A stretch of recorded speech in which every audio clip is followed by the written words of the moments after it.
Baik, kita mulai ya kuliah pada pagi hari ini. Assalamualaikum warahmatullahi wabarakatuh. Selamat pagi ya, salam sehat semuanya. Pada kesempatan kali ini saya akan memberikan materi kuliah ya secara asinkronus ya. Saya akan menyiapkan penjelasan materi untuk kuliah hidrologi teknik pada minggu ke-9 ya setelah UTS. Materi yang akan kita sampaikan ya adalah tentang banjir atau flood ya, estimation and control ya, estimasi dan kontrol. Jadi kita akan membahas eh, bagaimana kita mengendalikan banjir begitu ya. Nah, acuan bukunya ya yaitu Hydrology Principles Analysis and Design ya, khususnya di chapter 8 ya. Nah, di sini ya memang untuk beberapa kasus kalau dari kita lihat buku ini hanya diambil dari kasus-kasus di India ya. Baik, kita mulai materinya. Ya, kita mulai dari definisi. Definisi dari banjir itu apa ya? Banjir adalah ketinggian air sungai yang melebihi ketinggian air normal. Itu banjir ya, bukan karena misalnya drainase yang mampet kemudian banjir. Nah, itu kemudian sebentar hilang gitu. Tapi kalau di sini definisinya kita pakai adalah ketinggian air sungai yang melebihi ketinggian air sungai normal. Artinya akan meluap, kemudian akan menggenangi ya, atau kita sebut sebagai flood plain ya, ya datar kan namanya, tinggi muka air kan selalu datar ya, plain begitu, dan juga akan menggenangi sekitarnya. Nah, ini terjadi tentunya karena intensitas hujan yang tinggi ya akibat limpasan air hujan dan atau ya pencairan salju dalam jumlah yang besar. Ya, karena mungkin terjadinya climate change begitu, sehingga kenaikan suhu udara ya bumi sehingga menyebabkan pencairan salju dalam jumlah yang besar ya. Ataupun akibat dari kombinasi meteorologi yang tidak biasa atau ekstrim ya. Ya. Ya, juga dapat disebabkan oleh pasang laut atau angin topan, ini juga bisa. Ya, jadi ini beberapa akibat dari terjadinya banjir gitu. Nah, tentu banjir ini menyebabkan kerugian ya, kerugian yang baik secara langsung yang kita sebut sebagai direct losses seperti rusaknya properti, tanaman dan lahan, atau juga bisa kerugian tidak langsung ya, indirect losses seperti penurunan nilai properti ya, misalnya kalau rumah sudah bekas banjir tentu harganya akan murah, atau misalkan mobil yang kena bekas banjir ya juga nilainya akan turun gitu. Dan tentu contoh lagi ada keterlambatan lalu lintas ya dan kehilangan pendapatan. Ini namanya indirect loss. Ada yang lebih ini lagi ya, yang lebih bahaya lagi adalah intangible losses. Kerugian yang tidak berwujud seperti rasa tidak aman di masyarakat ya, dan juga menyebabkan bahaya kesehatan dan juga kehilangan nyawa. Ini yang berbahaya ya, intangible losses. Nah, bagaimana kita mengendalikan banjir? Bagaimana kita mengontrol banjir? Maka kita membuat namanya dalam hidrologi itu adalah design flood atau ada banjir rencana. Apa itu banjir rencana? Banjir rencana adalah banjir maksimum yang dapat dilalui suatu struktur atau bangunan, ya misalnya bangunan kanal ataupun sungai dan seterusnya, ya dengan aman. Ya, ya jadi kalau kita mendesain saluran drainase, ya tentu ada struktur ya yang bisa menerima ya banjir maksimum dengan aman. Nah, tentu ini dipilih setelah mempertimbangkan beberapa faktor, di antaranya ada faktor ekonomi, bahkan nanti faktor hidrologi ya, atau faktor teknis dan non teknis. Nah, di sini kelas-kelas banjir ya, kelas-kelas banjir rencana atau banjir rencana dan banjir rancangan ini sama aja ya. Banjir rencana atau banjir rancangan ya. Ada standar project flood SPF ya, di mana debit air yang diperkirakan terjadi dari kombinasi kondisi meteorologis dan hidrologis paling parah ya, yang masih dianggap cukup wajar untuk wilayah geografis yang bersangkutan. Tidak termasuk kombinasi yang sangat langka ya, misalnya El Nino, La Nina begitu ya, itu langka ya. Namanya standar project flood. Ataupun berikutnya ada maksimum probable flood ya, atau MPF. Ini termasuk banjir yang sangat langka dan bersifat katastrofik ya, katastrofik ya, bersifat bencana besar atau menghancurkan secara ekstrim ya. Mungkin kita lihat yang terjadi di Sumatera ya, itu bisa jadi adalah maksimum probable flood karena sehari itu ya bisa sampai 400 sampai 500 milimeter ya hujannya. Yang hujan biasanya untuk beberapa bulan itu turun ya, hujan turun itu hanya dalam 1 hari. Ini kejadian yang sangat langka. Ya, ini secara matematis ya SPF biasanya sekitar 80% dari MPF. Artinya apa? Artinya MPF itu lebih besar dibandingkan dari SPF gitu. Ya, untuk daerah aliran sungai. Nah, kemudian ada probable maximum precipitation adalah kedalaman curah hujan maksimum di suatu lokasi untuk durasi tertentu secara meteorologis memungkinkan. Ya, kalau tadi banyaknya ke ya ini ke hujannya ya. Yang hujannya adalah kejadian maksimum. Nah, ini kita nanti bisa melihat kelas-kelas banjir rencana atau banjir rancangan ini. Nah, bagaimana yang paling penting itu nanti ini ya. Bagaimana kita mengestimasi banjir puncak atau peak flood ya. Ada beberapa metode di sini yang bisa kita pakai, setidaknya ada 7 ya. Nanti kita lihat ya, kita akan bahas satu-satu. Yang pertama adalah indikasi fisik dari banjir masa lalu, di mana tanda-tanda banjir dan wawancara dengan warga setempat. Ya, jadi kalau kita biasanya bisa estimasi dari kejadian yang berulang-ulang di masyarakat, sehingga masyarakat itu sudah hafal. Ya, jadi saya pernah datang ke suatu tempat, jadi Kalimantan di sana. Ya, di mana warganya sudah tahu ya kira-kira banjir yang paling tinggi kapan akan terjadi. Nah, tentu ini kita bisa klasifikasi sebagai nomor satu ya, indikasi fisik dan banjir masa lalu. Ya.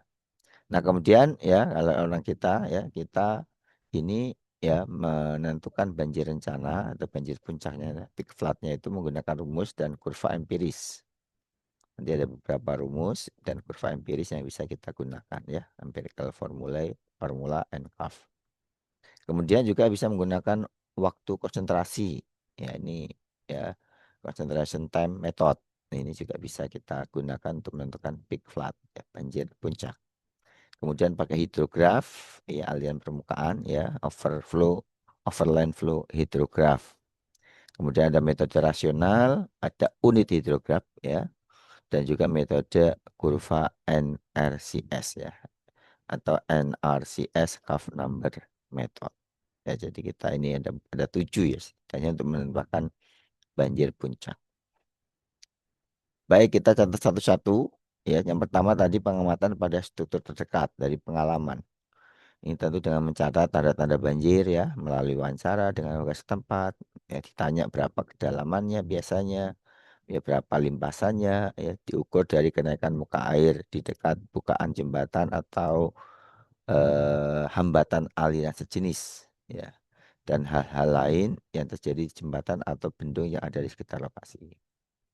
Kemudian tanda-tanda banjir dihubungkan dengan pengukuran tinggi menggunakan alat leveling, ya dibuat profilnya, ya. Dan HVL, apa tuh HVL? Adalah high flood level, tinggi muka banjir maksimum, ya ini. Kemudian ditandai di atasnya, serta luas penampang melintang dihitung. Kemudian kemiringan permukaan di HVL dihitung dari selisih antara HVL di 2 titik yang jaraknya diketahui. Nah, kemudian nilai ini kita bisa cek dan dibandingkan dengan kemiringan dasar sungai. Seharusnya tidak terjadi perbedaan besar di antara keduanya. Ya.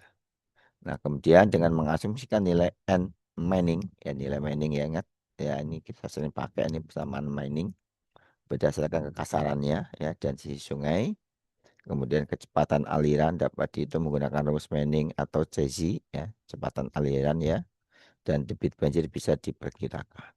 Ya, jadi ini cara menentukan dengan melihat struktur terdekat ya, kira-kira tingginya berapa. Yang paling penting kuncinya adalah di sini ya, wawancara ya dengan pengamatan struktur terdekat. Nah, kemudian dari kita dapat data tingginya ya HVL-nya ini, kemudian kita konversi ya dengan bersamaan mining ataupun CZ sehingga kita bisa menentukan debit banjir ya rencana ya.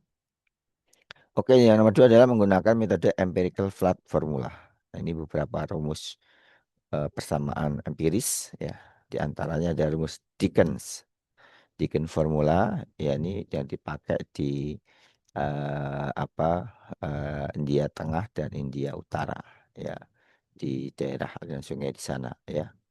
Kemudian dengan rumus ini ya, Q sama dengan CA 3 pangkat 3/4. Di mana Q adalah debit puncaknya tadi ya. Debitnya, kemudian C ini koefisiennya. Koefisien itu nilainya ada 11 sampai 14, ada 14 sampai 19, ya ada juga 32. Nah ini untuk daerah-daerah ini ya. Jadi ini kalau di India ya. Kemudian ada rumus Rives ya atau Rivers ya, Rives ya. Ini di India Selatan.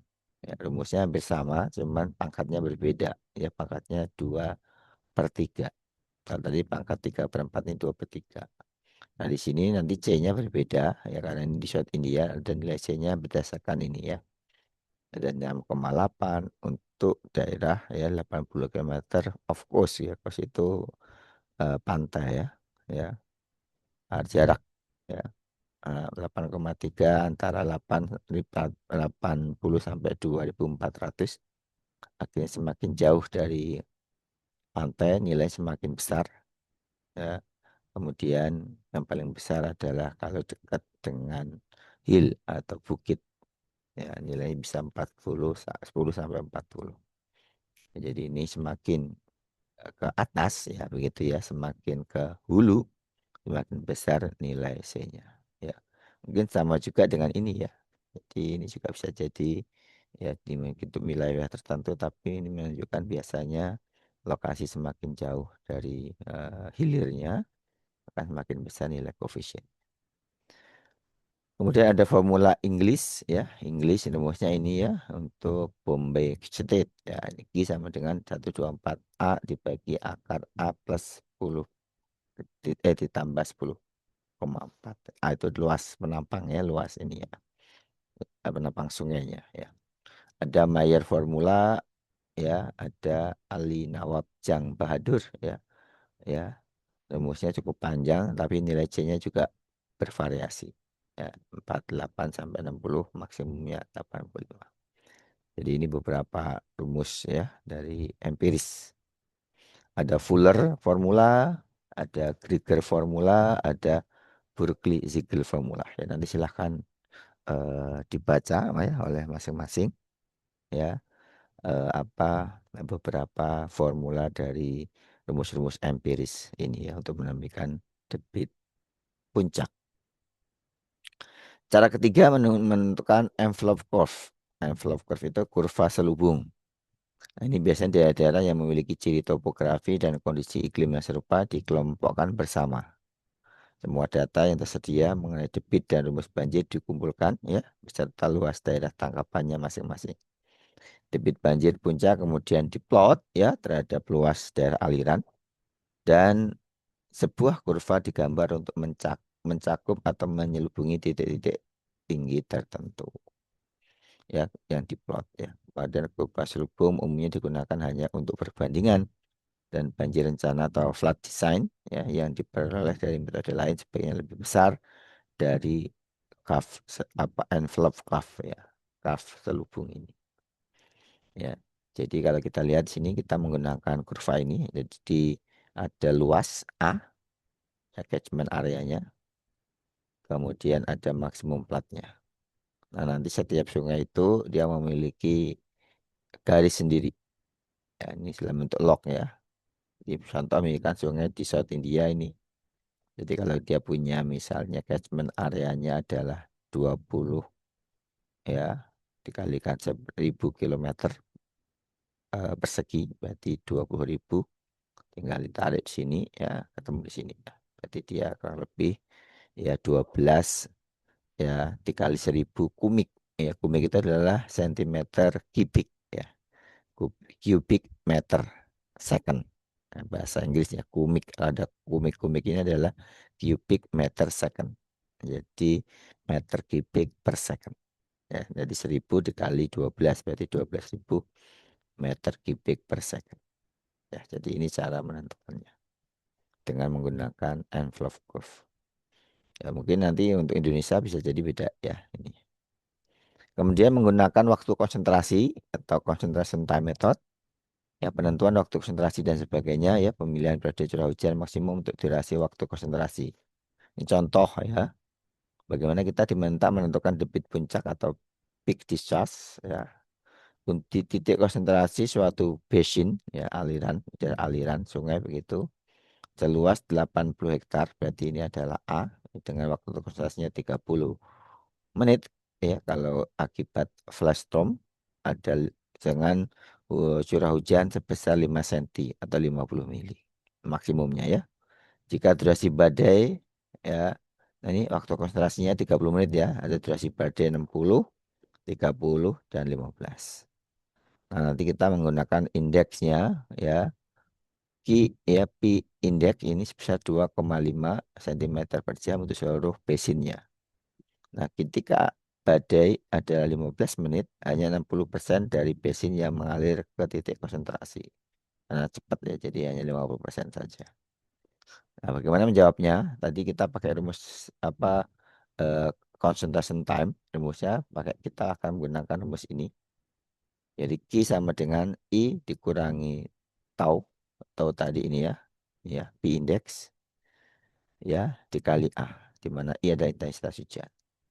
Ya tadi intensitas hujannya 5 cm ya. Q-nya apa taunya adalah 2,5, luasnya 80 hektar. Maka kita dapat 200 hektar senti. Nah, 200 hektar senti ini kita konversi menjadi kubik. Ya, ada persamaan konversinya ini.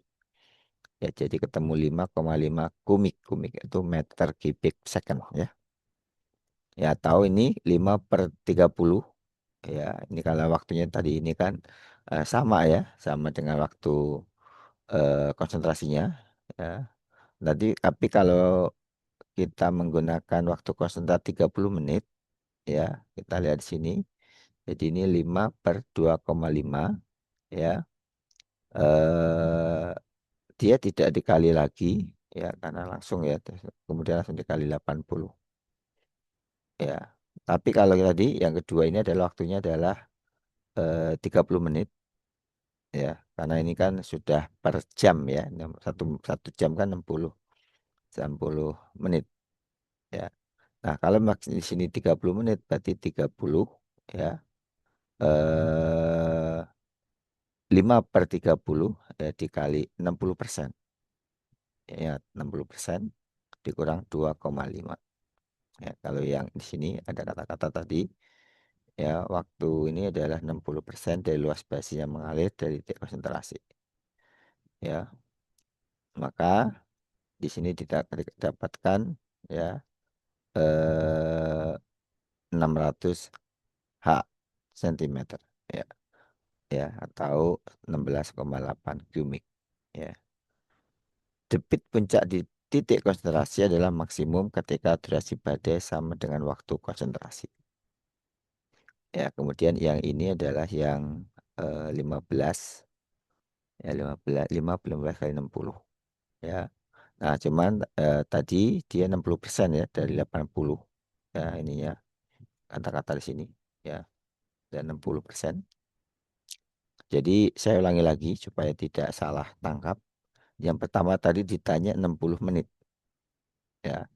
Dengan waktu konsentrasi diketahui 30 menit, maka kita hitung di sini berarti 5/60 kali 60.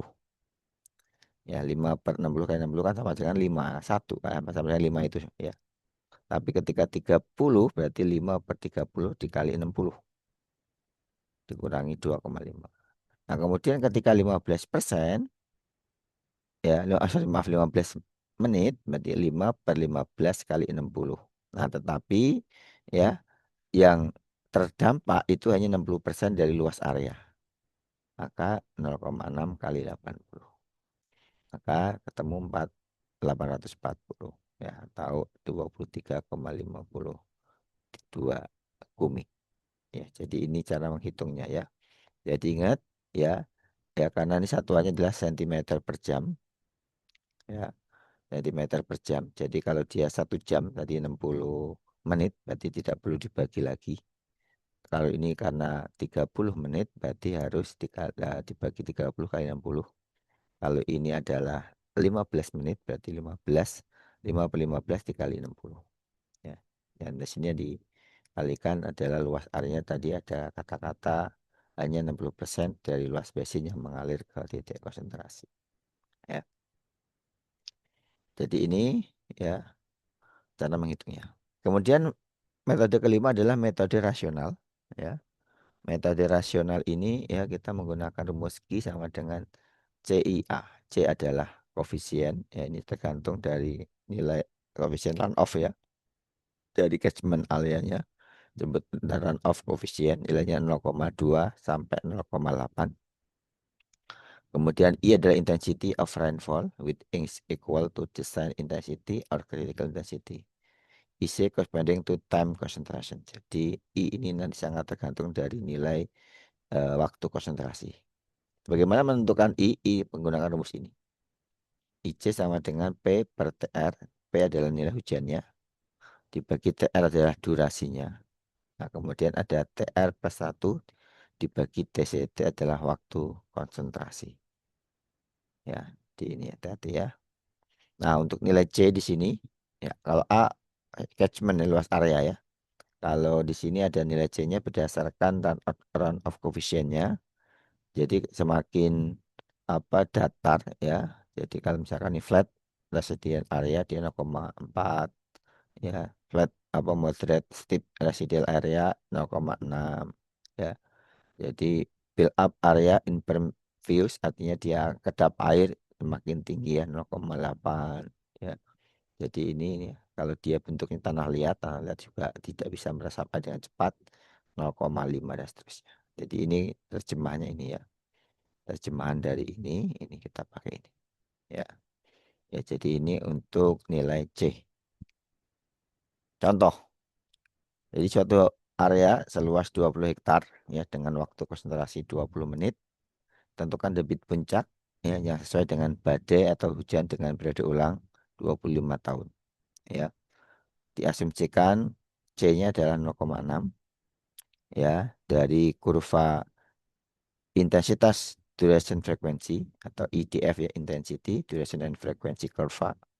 Nah, kita asumsikan di sini kita dapat nilai periode ulangnya 25 tahun dengan waktu konsentrasinya adalah apa 20 menit ya.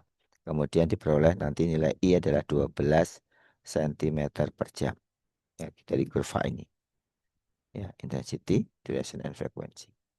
Nah, di sini ya untuk TC atau TC waktu konsentrasi 20 menit, T-nya 25 tahun, I-nya 12. Kita masukkan dalam rumus ini, rumus rasional, metode rasional ya. 0,6 dikali 12 ya. Kemudian dikalikan 20 ya, 20 hektar. Ketemu 144 hektar sentimeter jam. Kemudian kita konversi menjadi kubik ya, menjadi 4 meter kubik per second. Ini cara konversinya ya. Ya, apa hektar senti jam menjadi sepertiga kubik ya, hektar senti jam ya. Ya. Ini berarti sama tadi juga salahnya ini ada hektar senti jam ya. Karena ini per jam. Ini harusnya ini harus tambah lagi per jam. Hektar sentimeter jam ya. Oke, ini metode rasional. Berikutnya ini masih contoh rasional ya. Saya kira nanti bisa dipelajari juga ya. Bagaimana menentukan debit puncak ya, allowing an increase of third ya, of one third berarti sepertiga ya. Nah, dengan catchment areanya ini, durasinya ini ya, hujannya ini, waktu konsentrasinya 2 jam ya, di mana di sini ya maksimum rainfallnya adalah 18 cm. Nah, ini sama dengan ya kalau 18 cm ini adalah 3.400 kubik meter second. Nah, bagaimana cara menghitungnya? Ya, kita akan menentukan dulu adalah C. Ya, C-nya ya kalau kita nggak punya apa tabelnya, kita bisa menggunakan rumus ini ya. Aktual discharge ya, discharge aktual itu berarti kejadian di lapangan dibagi debit rencana atau debit theoretical, debit teori. Nah, bagaimana cara menentukan tadi ya? Tadi aktualnya kan kalau yang maksimal 18 cm ini didapatkan data empiris, debitnya adalah 3.400. 3.400 dibagi ya teoretikalnya tadi kita pakai rumus ya apa di sini kita lihat yang pertama adalah ini luas area A. Ini A ya, kita konversi ya satuannya supaya sama-sama senti dikali 10 pangkat 4, maaf ya, dikali 18/100 ya, 18/100 itu adalah ini ya nilainya dari senti ya, ya ke mili ya dibagi eh, apa 100 ya, ya artinya kan 1,8 ya, ya berarti 180 harusnya kan ya mili ya. Ya ini di kita satuannya kita jadikan meter, maaf ya, kita jadikan meter ya. Ini juga dari hektar kita jadikan meter, ini konversinya. Kemudian ini ya hektar kita jadikan ke meter itu dikali 10 pangkat 40.000. Kemudian hujannya kita jadikan meter 18/100. Nah, ini waktunya, ini konversi aja waktu dalam satu hari 12 jam 60 menit 60 detik. Nah, ya. Jadi ini kita dapatkan ya, jadi A dikali hujan maksimum dikali waktu. Ini adalah theoretical dari discharge-nya harusnya. Kemudian aktualnya ini 3.400 kubik ya. Jadi ya, ingat satuannya harus sama, meter kubik per second semuanya. Dapatkan C-nya adalah 0,815. Nah, kemudian menggunakan rumus ya waktu konsentrasi itu ya, kita untuk menentukan IC-nya kita pakai rumus ini ya, tadi kita dapatkan 3/8 ya, tadi kita lihat P-nya adalah 3 ya, kemudian durasi badainya 8 jam ya, 38, TR-nya adalah 8 ya, sama ya, ditambah 1 ya, dikurangi bagi 2 plus 1. 2 adalah waktu konsentrasi dari ini ya. Didapatkan nilai intensitas hujannya 1,125 cm per hour per jam. Kemudian kita masukkan ke rumusnya, maka dapatkan debit puncaknya adalah 5.130 kubik ya. Nah, kalau kita menggunakan formula Inggris ya, tadi yang empiris ya, kita ingin bandingkan ya dengan luas areanya ya, kalau 1 kilometer persegi ya, ini dikonversi aja ya menjadi 100 hektar ya, jadi 1 kilometer persegi sama dengan 100 hektar, maka kita bisa masukkan nilainya dalam kilometer persegi ya sini ya. Jadi tadi kan luasnya adalah eh, ya 2 kali 10.000 hektar ya. Jadi 2 kali 10 ini hektar. Maka di sini kita konversi dalam kilometer persegi ya. Jadi ini dari hektar, luas hektar kita jadikan menjadi kilometer persegi menjadi 2.000 ya, dengan catatan ini ya. Ya, jadi kita masukkan saja rumusnya ya, ternyata hasilnya mirip ya. Nah, tapi di sini di satu tulisannya ini kalau yang ini harus kita kalikan 1,33 ya, 1,33 untuk rumus empirical English ya. Jadi kenaikannya kan tadi one third ya, jadi satu dibagi sepertiga ya, berarti satu tambah sepertiga berarti 1,33 ya, jadi 7.350. Jadi debit puncaknya itu ini. Tapi tadi ada pertanyaan, ada increase allowed ya of one third, artinya ditambah sepertiga lagi ya, jadi 1,33, jadi 7.350 kumi ya. Ini ceritanya ya.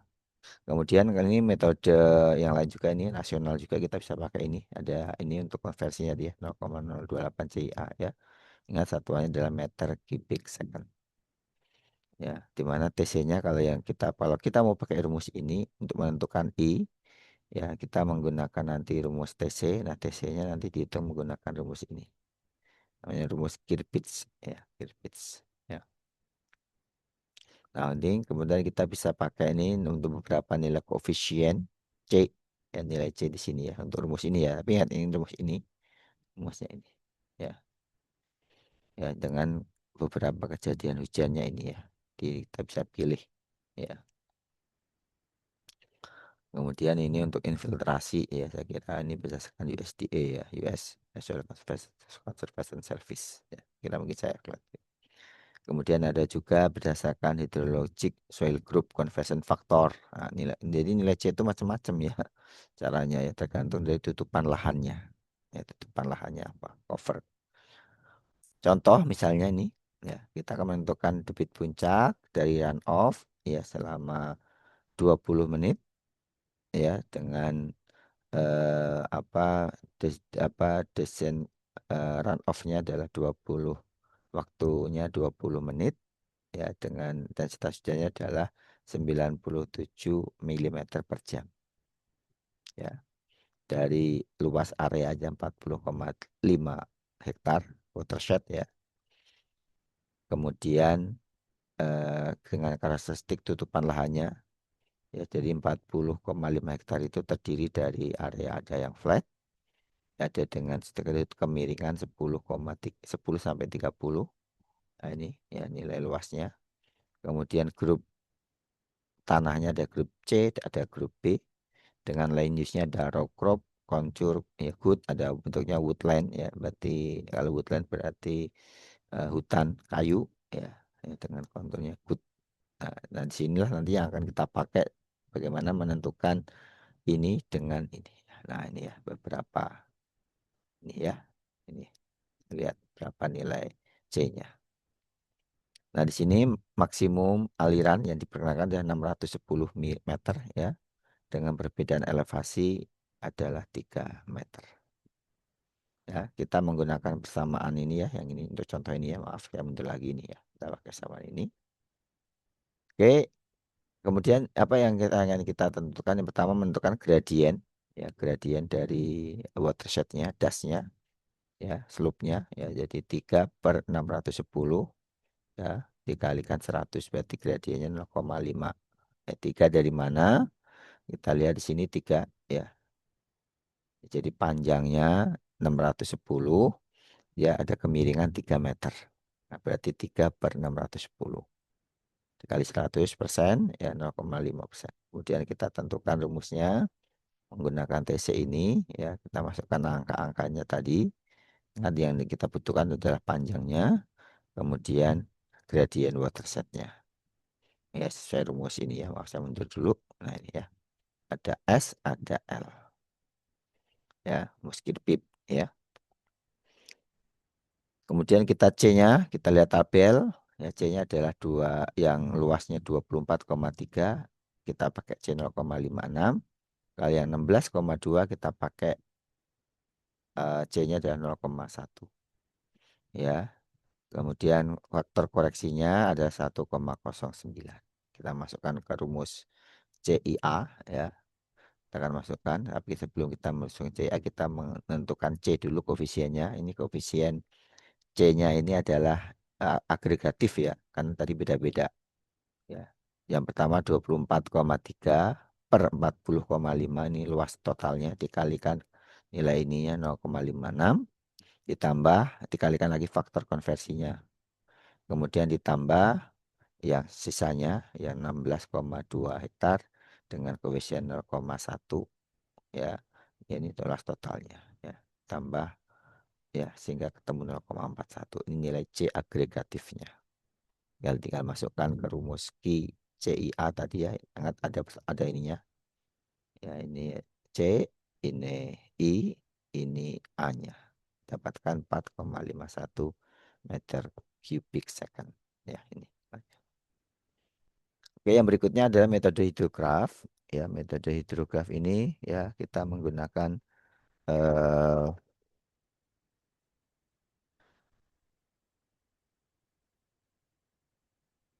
kita menggunakan untuk area yang kurang dari 5.000 kilometer persegi. Ya, pemilihan hujan besar, ya, maksimisasi hujan yang telah dipilih, ya, pembuatan kurva kedalaman luasan durasi, penyesuaian terhadap kelembapan tanah, ya, transposisi hujan ke lokasi kritis, kemudian penyelubungan atau envelope, ya, tadi envelope hujan yang telah ditransposisikan dan disesuaikan, penggunaan indeks inflasi minimum. Ini untuk hidrograf. Nah, tugasnya nanti yang harus Anda lakukan pada minggu ini ya, untuk studi kasus ya, kita eh, bagaimana ada komputasi ya, computation of maximum probable flood of river Tapi. Ini nama sungainya Tapi ya, di Ukai di India ya. Jadi ini contoh 8.5. Dan nanti Anda membuat penjelasan dari buku yang ada di kelas ya, halaman 217 sampai 221 ini dalam bentuk PPT ya. Jadi silahkan Anda belajar bersama kelompok Anda ya. Kemudian metode NRCS, Curve Number Method ya. NRCS itu singkatan dari Natural Resources Conservation Service. Nah, ini kita menggunakan persamaan ini ya. Ya, ya. Kemudian S-nya nanti slope-nya ini ya, relative to soil type and moisture condition. Kita pakai CN ratio. Ya, CN adalah curve number. Ya, CN curve number ya. Nanti kita ada tabelnya. Ya, jadi kita pakai rumus ini untuk menentukan tadi debit puncak. Nah, ini nilai curve numbernya macam-macam ya. Ya. Ini biasanya dipakai untuk GIS ya, bisa dipakai. Nih, ya.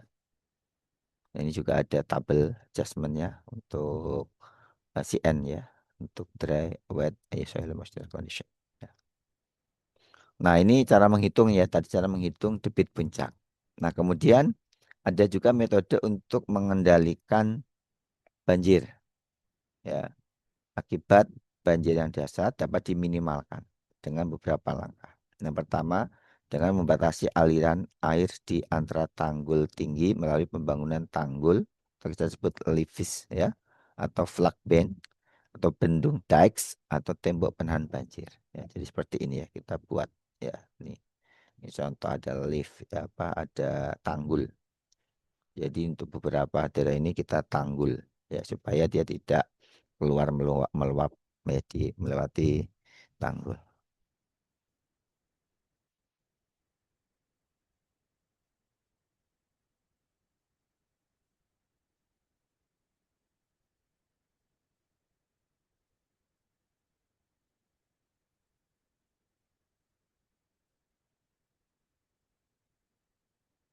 ya. Jadi ininya ya, membuat tanggul ya.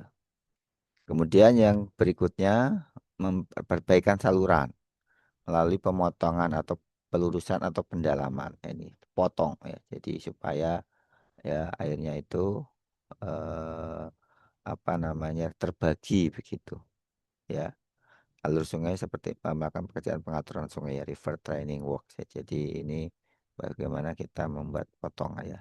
Ya ada yang ke sini ada yang ke sini nanti ya. Jadi perbaikan saluran atau pemotongan atau pelurusan pendalaman.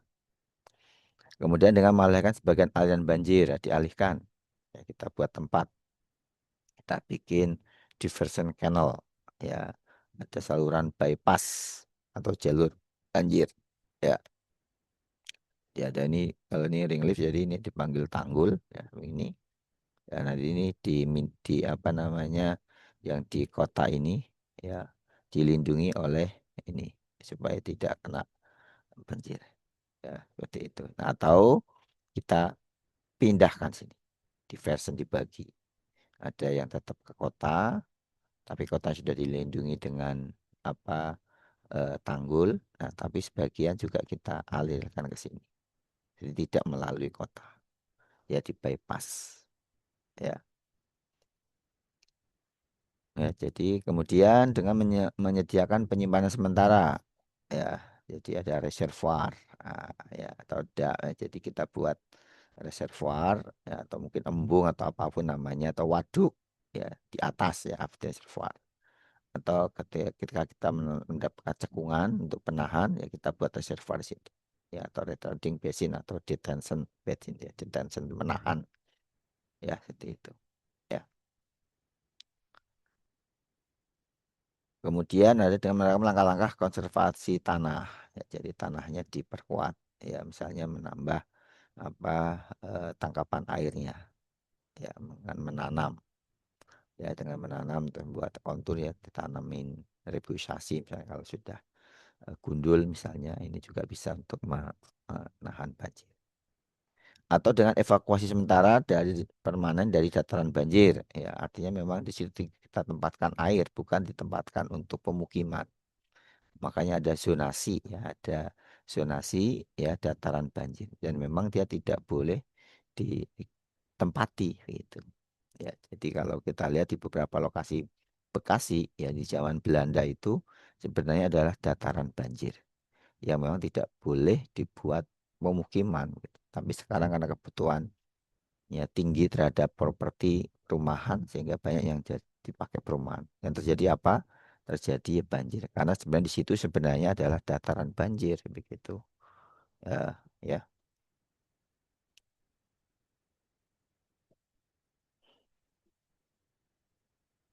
ya. Jadi ini yang berikutnya dengan membuat perlindungan terhadap banjir pada properti tertentu. Ya, tamak ya. Jadi kita melindungi kota ya dengan membuat ring leaves ya, atau dinding penahan banjir atau flood wall ya seperti ini ya. Sekeliling ini. Ya, ini bisa ya. Tapi memang riskan ya. Kalau melebihi apa tanggul ini bisa banjirnya besar. Dengan mendirikan sistem perakiraan banjir. Nah, ini kalau IT ya, sekarang kita buat IT ada peringatan dini ya untuk menahan